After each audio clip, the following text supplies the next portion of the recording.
What constraints should I allow in my life so I can have the freedom to fulfill God's calling? What constraints should I allow in my life so I can have the freedom to fulfill God's calling? Samson did not ask that question. He did not constrain and discipline himself. In fact, Samson, he trusted his gut.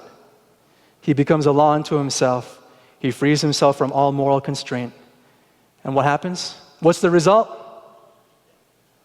Samson is the worst judge of all the judges.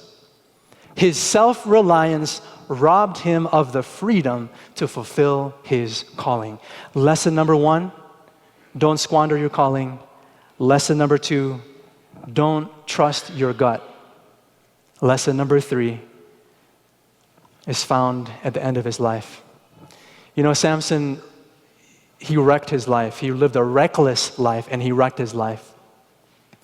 In fact, when you read his story after he's born, the only ounce of religion that appears in his life is found when he is in dire straits, when he's in a bad situation.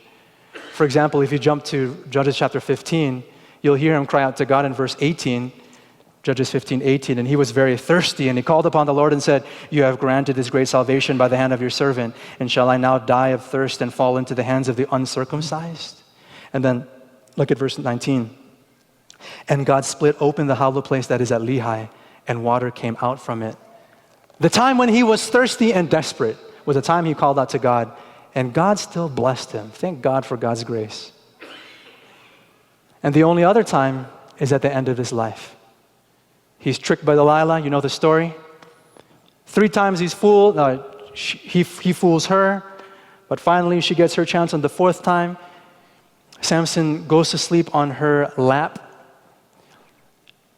And while he's sleeping there, a Philistine comes in and cuts out his hair. He wakes up. He's going to attack the Philistines, but he realizes that all of his strength is gone. The Philistines capture Samson, and they gouge out his eyes. Eyes are gone. He's now a captive in the Philistine camp. He can't see anything, but all he can hear is the Philistines laughing and mocking him and saying, "Our God Dagon defeated this man. Our God Dagon defeated this man. Our God Dagon defeated this man." And finally, at the very end of his life, an ounce of religion appears, is mustered up in his heart, and he calls out to God. You can read about this in Judges chapter 16 now, verse 28.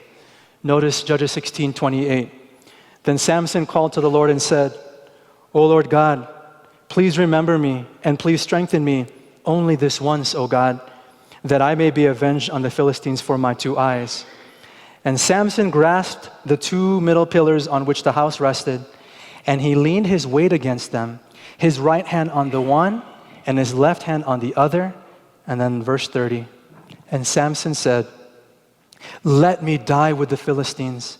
Then he bowed with all his strength, and the house fell upon the lords and upon all the people who were in it. So the dead whom he killed at his death were more than those whom he had killed during his life. At the end of his life, Samson finally exercises faith in God. He cries out to God to give him strength.